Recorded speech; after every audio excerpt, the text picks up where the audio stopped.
جمعیت یک مادر کودک شیرخوارش گم کرده بکاف داشت اگر که پیدا شد این مادر بعد از گم کردن فرزند پیدا کرد میگم که در بغلش جقی چیکار کردن من نمیتونم زندگیم بسیار ناخوبه سبب چیه؟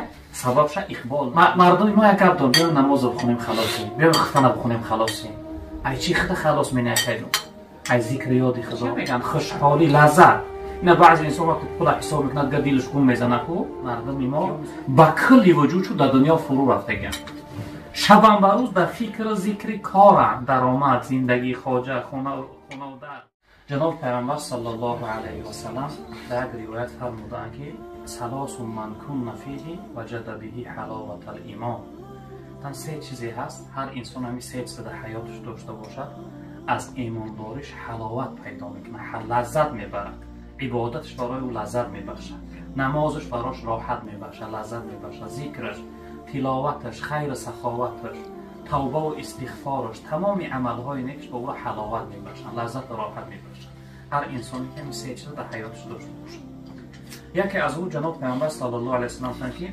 ان یکون الله و رسوله احب الیه مما سواه هر انسانی که الله و رسول از تمام هستی زیادتر دوست دارد هر انسانی که الله و رسول الله صلی الله علیه و سلم از تمام هستی زیادتر بالاتر دوست داره همون شخصیت از نمازش حلاوت احساس میکنه از ذکرش حلاوت احساس میکنه از تلاوت قرآنش حلاوت گفته چه میگن خوشحالی لذت نه بعضی انسان وقتی پول حساب میکنه دیگه دلش گم میزنه کو یا مثلا یک فایده میکنه چقدر راحتی میشه دیگه در چهرهش نمایان که این انسان خوشحاله راحت انا من نماز هم برای او دیگه بگم چی دلنشین میشه و حلاوتش میبخشه که چند در نماز زیاد هم بیسته دیگه ناراحت نمیشه اونقدر راحت حس میکنه یکمی از جناب پیامبر صلی الله علیه و چی است هر انسانی که الله و رسول برای او از تمام هستی دنیا دوست داشته تر باشه حتی از جانش حتی از پدر و مادرش حتی از زن فرزندش حتی از مال دارندگیش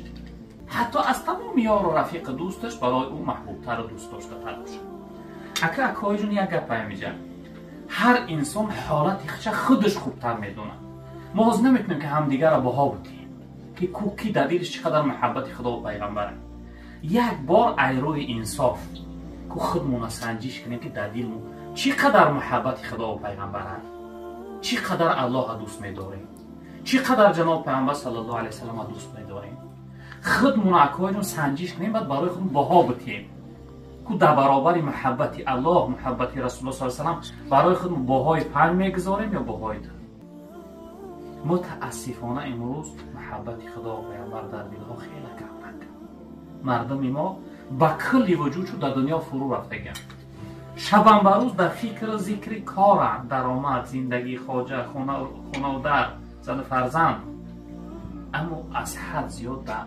فکر ذکر و یاد الله رب العالمین که در یاد و ذکر کردن و نعت صلوات گفتن به جناب پیامبر صلی الله علیه و سلم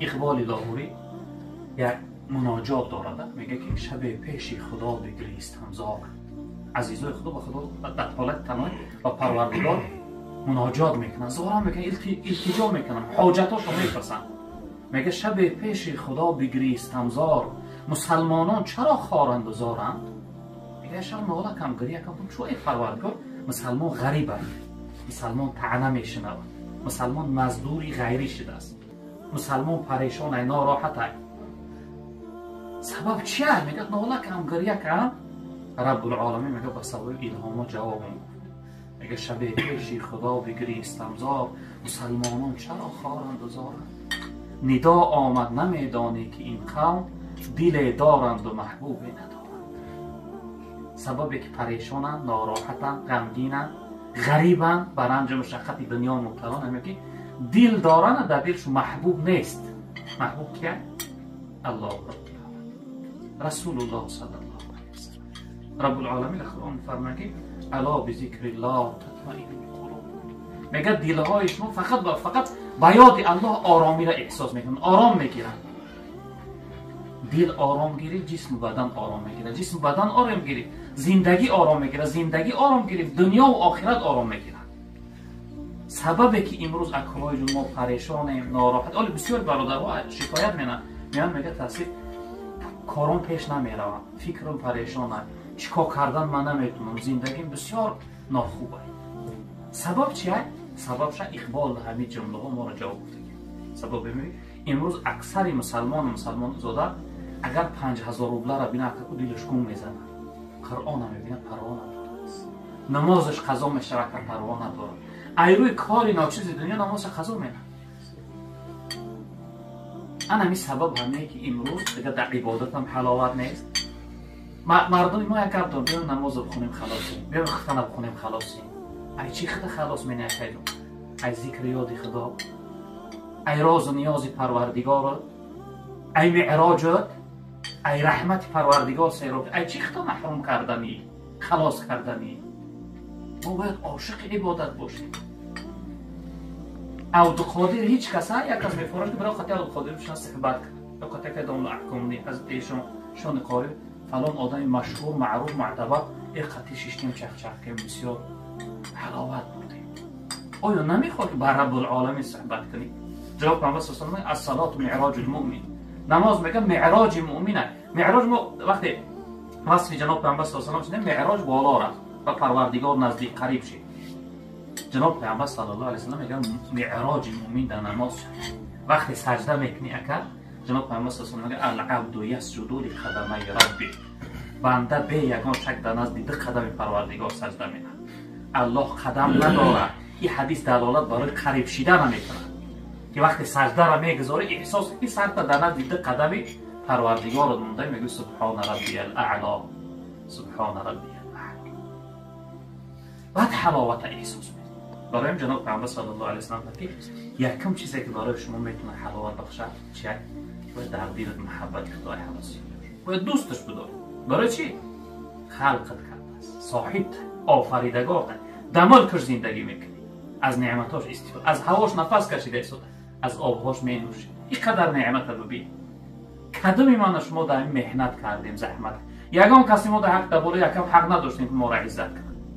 انا اینا میگن منت پروردگار، یا میگن نعمت الله رب نشان اظهار مهربانی و نیکوکاری. در حدیث قدسی رب العالمین میوه ها را مثال میاره، میگن میوه را وقتی در دهانت میزنی هر کدومش لذت و مزه دیگرگون داره. میگه وقتی اون مزه همون دکامی تو احساس کردی و لذت بردی کو چی نوعی همون با مزه انم خیلی دوستت میدار. میگه اگر دوستت نمیداشتم همین تلخ میکنم در دهان زدش نمیتونستم. اینا ما نمیبینیم، اینا نمیبینیم.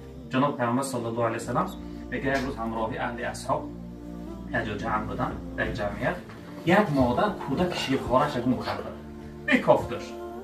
میگه یکی پیداش کرد. این مادر بعد از گم کردن فرزند پیدا کرد، میگم که در بغلش جقی مستحکم سر و بدنش رو بوسه میکرد، سینه‌ش رو برآورد در دهن شیرش میداد، سر و بدنش رو بوسه داد. جناب پیامبر همراهی اهل اصحاب این منظره رو تماشا دارن. بعد جناب پیامبر صلی الله علیه و اصحاب گفت که ای صحابه یک چیز برای شما میگم، آیا همین مادر دلش میشه این فرزندش بعد دستای خودش برای در آتش پرت بسوزانه؟ اهل اصحاب گفتن هرگز یا رسول الله، قدر دوست داریش داره جو دلش میشه در آتش بسوزه؟ ببین در بغلش جکی دستش روش نمینه. جناب پیامبر گفت یک چیز تو میگم فراموش نکنید، همین محبتی که مادر نسبت به فرزند داره، دوستداری داره، 100 برابر ای زیادتر الله شما رو دوست می‌داره. 100 برابر ای محبت مادر نسبت به فرزند الله رب العالمین